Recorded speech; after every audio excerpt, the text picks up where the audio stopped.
እሺ የተወደዳችሁ ኦርቶዶክሳውያን እንደምን አላችሁ? እግዚአብሔር ይመስገን እኔ ደህና ነኝ። ዛሬ ደግሞ መጽሐፍትን ሳነብ ያገኘሁትን እጅግ የሚገርም እና የሚጠቅም ሀሳብ እነግራችኋለሁ ማለት ነው። እሱንም እንደሚከተለው እናየዋለን። አብረን እንቆይ። ያው እንደምታዩት ስለ ጌትነት አለመጥቀም ይላል። ስለ ጌትነት አለመጥቀም ጥያቄው ምን ይላል? የዚህ ዓለም ጌትነት ጥቅሙ ምንድነው? ይላል። ምላሹ ምን አለ? ምንም ጥቅምም ትርፍም የለውም። ይልቁንም የዚህ ዓለም ጌትነት በስጋው መጠላትን በነፍሱ መጎዳትን ያገኛል እንጂ ለሱ አንድም የሚጠቅም ነገር አያገኝበትም። ከንጉሱ በታች ከድሆች በላይ ያለው ጌትነትማ እንደ እውቀቱ አዞና ሰርቶ እንዳይጸድቅ በላይ አዛዥ ያለበት ታዞ እንዳይጸድቅ በበታቹ ታዛዥ ያለበት አጉል አስኮናኝ ኑሮ ሆኖበት ይጎዳል ይላል። አሁንም ሌላኛው ጥያቄ ምን ይላል? በልቶ መጥገቡ ለብሶ ማጌጡ ስቆ መጫወቱ ታጅቦ መክበሩ ገንዘብ ሰጥቶ በመወደዱ ጠላቱን በማጥቃቱ በሞቱ እስኪጠራ ድረስ የሚያገኘው ደስታ ሁሉ ትርፉና ጥቅሙ አይሆንምን? ይላል። ምላሹ ምን ይላል? ይህ የቆጠርከው ሁሉ አላዋቂ ባህሪ ያሸነፈውን ሰው አጋንንት ጨርሰው የሚያደነቁሩበት ለህፃናትና ለእንስሳት ጥላና ምስል የቁም ነገር እየመሰለ እንደሚያታልላቸው እውቀትም ላጠራቸው ሰዎች እንስሳዊ ባህሪያቸው እየተሸፈነ የሚጠቅም ይመስላቸዋል እንጂ በአዋቂዋ ነፍሳችን ፀባይ ከመረመርነው የዚህ ዓለም ጌትነት እንኳን ለነፍስ ለስጋም ቢሆን ይጎዳል እንጂ አይጠቅምም። የመብሉም ደስታ በራበው ጊዜ ካገኘው የድሃውም ጥና ውሃሬ የጌታውም የጣመና የላመው ምግብ ቢመገቡት ሁሉ ደስታቸው እኩል ነው። ከቶውንም የጌታው መብል የለመለመ በመሆኑ ቶሎ ይጠፋና በየጊዜው በመሻት ያባክነዋል። ያንኑም አለጠ ቆረጠ እያለ ለገዛ ምላሱ አገልጋይ አድርጎ ያበሳጨዋል። የድሃው ጥሬ በመሆኑ ያቆያል ያጠናል ብዙንም ጣርና ጉጉት ያስቀርለታል። የድሃው ምግብ ደረቅ ነውና ጥቂት መጠጥ በቅቶት በጤና ይውላል። ጌታው ግን ቅመምና ጨውን ሁሉን ሰብስቦ በመብላቱ መጠጥ ጥሙን አላቆምለት እያለ ከመጠጡ ላይ በየአይነቱ መርዝ ወይም ጌሾን እየቀላቀለ እየጠጣ ልቡን እያፈረሰ በደዌ በሞት ከድሃው ይቀድማል። ከምግቡ ብዛት የተነሳ ስጋውን አለስልሶ የቁም እስረኛ የባለጤና ህመምተኛ ያደርገዋል። ይህም ባይሆን ጥጋቡ ሰው ያስንቀዋል ስካሩም ከእግዚአብሔርና ከሰውም ሁሉ ያጣላዋል።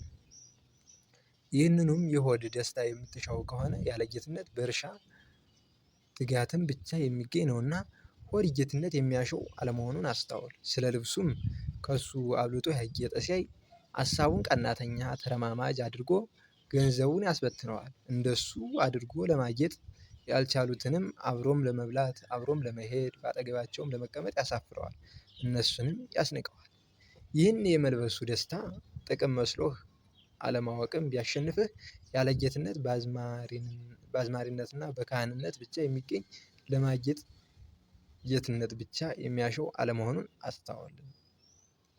ስለ ሳቁና ስለ ደስታውም ጥቅም እንዳይሆነው የደስታ ደንብ ግብሩ ቶሎ በሀዘን የሚለወጥ ነውና የሚመጣበትም ሀዘን ይፈጥንበታል እንጂ ላቡን እያንቆረቆረ ከንፈሩን በሳቅ እያንፈራፈረ በማይረባ ደስታ ከመድከም በቀር ምንም አይረባም። ይኸውም ልጆችም ቧልተኞችም ሁሉ የሚያደርጉት ነው እንጂ ጌትነት የሚያሸው አይደለም። ሲታጀብም ለሱ ክብር የሚመስለው አጃቢው ለራሱ ጉዳይ እየተሰበሰበ መሆኑን እየረሳው ነው ይላል። የሚገርም ነው ተመልከቱ። እዚህ ለገዛ ጉዳዩ መጥቶ በገዛ እግሩ የሚሄድን ሰው ለኔ ክብር ነው ብሎ መኩራት ባለማወቁ መሰለው እንጂ የእሱ ጥቅም የለበትም። አንዳንዴ ምንድነው? ሰዎች ሲከቡን ምናምን ግርማ ሞገስ የሚሰማን ሰዎች እዚህ ላይ ልብ ልንል ይገባል። ምንድነው የሚለው?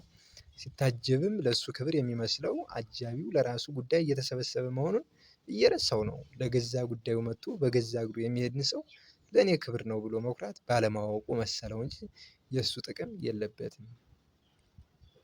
ከኋላ በመታጀቡ የከበርኩ እንዳይመስለው እሱ ከፊት ላሉት ተከታይ ነው። ተመልከቱ እዚህ ላይ እንደው ይገርመኛል ግርም አለኝ እኔ ምን አይነት እንደሆነ በጣም ከባድ ነው። አሁን ሰዎች ሲከቡን አንዳንዴ በጣም ግርማ ሞገስ ደስታ የሚሰማን ሰዎች አለን እና ከኋላ በመታጀቡ የከበርኩ እንዳይመስለው እሱ ከፊቱ ላሉት ተከታይ ነው። መቼስ አንዳንዴ ስንታጀብ ከፊትም ከኋላም ሆነው ነው የሚያጅቡን። ስለዚህ ማነው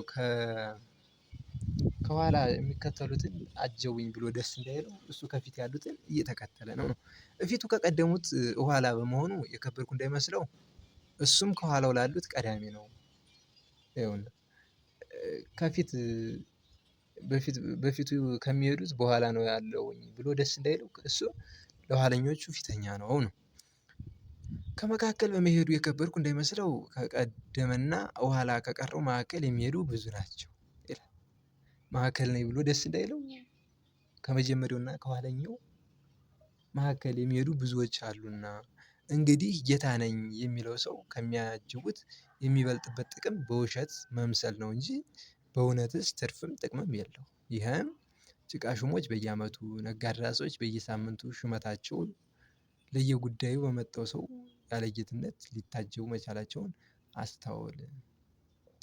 ገንዘብ በመሰብሰቡም ያንኑም ለተሰበሰበው ሰው እያካፈለ በመስጠቱም ጌታና ባለገንዘብ ነው ቢመስለው ይህንን ባለማወቅ ያስባል።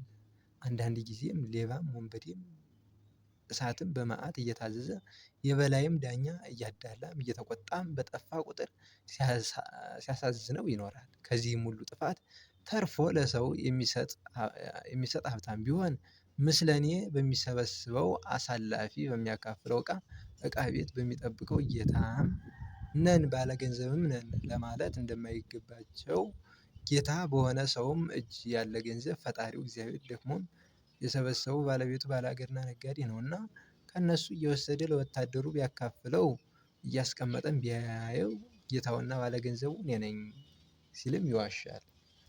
ምክንያቱም አሁን ገንዘብ ሰጪ ቢሆንም ነው እንደው በአሁን ሰዓት የለም እንደዚያ የሚያደርግ ጌታ የለም። ግን ገንዘብ የሚሰጥ ቢሆንም እንኳን ነው ገንዘብ የሚሰጥ ቢሆንም እንኳን ገንዘቡን ለወታደሮቹ ሲሰጥ ወይም ለሰዎቹ ሲሰጥ የገንዘቡ ጌታ ነኝ እያለ ይታበያል ይዋሻል። ገንዘብን የፈጠረው አምላክ ነው። ስለዚህ ቢሰጥም እንኳን የሚሰጥ የሌለውም ቢሰጥም እንኳን ገንዘቡን እኔ የፈጠርኩት እያለ ይታበያል ሰው በዚያ ይጎዳል ነው። ይልቁንም እንደ ባለገንዘቡ ሆኖ ሲሰጥም በአሰጣጥ በማድላቱ ሳይሰጥም በማካበቱ ከሚቀበለው ከባላገሩ በማታለሉና በመቀማቱ በስጋው እርግማንን ለነፍሱ የዘላለም ሞትን ያተርፋል። ግልጽ ነው። አሁን ይልቁንም እንደ ባለገንዘብ ሆኖ ሲሰጥም በአሰጣጥ በማድላቱ ሲሰጥ ያደላል ባይሰጥም ደግሞ ያካብተዋል እዚሁ። እሺ ከባላገሩ ጌታ ሲሆን ከባላገሩ ወይም ከሌሎች ማህበረሰቦች ሰብስቦ ነው የሚሰጠው። ስለዚህ ከባላገሩ በማታለሉና በመቀማቱ በስጋው ይረገማል በነፍሱ ደግሞ የዘላለም ሞትን ያተርፋል።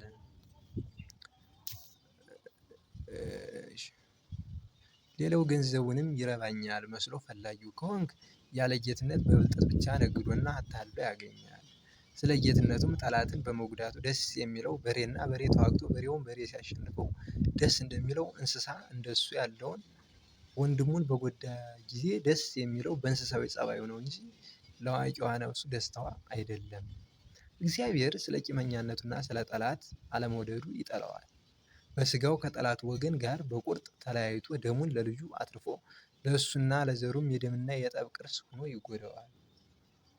ስለዚህ ጌትነት ባለመመርመሩ የገዛ ራሱን በማታለሉ ጥቅም ይመስለዋል እንጂ በእውነት ስትመዝነው በእውቀት ስትመረምረው ምንም ጥቅም የሌለው ጉዳት ብቻ የሆነ የውሸት ስራ መሆኑን በእነዚህ ተመራምረህ አስተውለው።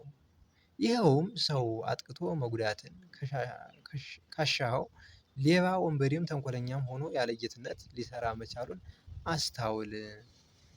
በጠቅላላው በየስማቸው አዋጅ ሲጠሩ ሹመት ሞት ማጣት ድህነት በመባሉ ጌትነት በሞት ስም ማጣት በህይወት ስም መጠራታቸው ያስረዳልና ስለምን ጌትነት ሞት ተባለ? የተሾመ ሰው የተሾመባቸውን ሰዎች ሁሉ ስለመጠበቁ በእነሱ ኃጢአት እሱ የሚቀጣበት ስለ ገንዘቡም ሲመቻቸው ሌቦች የሚያታልሉት ወንበዶች የሚደበድቡት ምቀኞች የመክሰሻ ዳኞች የመወረሻ ምክንያት እየፈለጉ እኒህ ሁሉ ዙሪያውን ከበው እያስጨነቁ በተኩላ መሃል እንዳለ በግ አድርገው በብዙ ጦር እየወጉ በብስጭት የሚገድሉት ስለሆነ ነው። ድሃንስ ማጣት ይገድለው የለምን? ስለምን ደህንነት ተባለ? ሹመት ሞት ማጣት ደህንነት ይባላል። ስለዚህ ድሃንስ ማጣቱ ይገድለው የለምን ስለምን ደህንነት ተባለ ነው? ድሃን የሚገድለው አንድ የችጋር ጻር ነው። እዚያውም ሰው እግዚአብሔርም እያዘነለት ሰው በድህነቱ ላይ ቅሌት ጨምሮ ካልሆነ የፈጣሪው ስሙ አምላከ ነዳያን ነው። ስለ ድህነቱ አምላኩ በሁሉም እየረዳው ወደ ላይ አውጥቶ መንግስተ ሰማይ የሚያገባው ስለሆነ ነው ይላል። እጅግ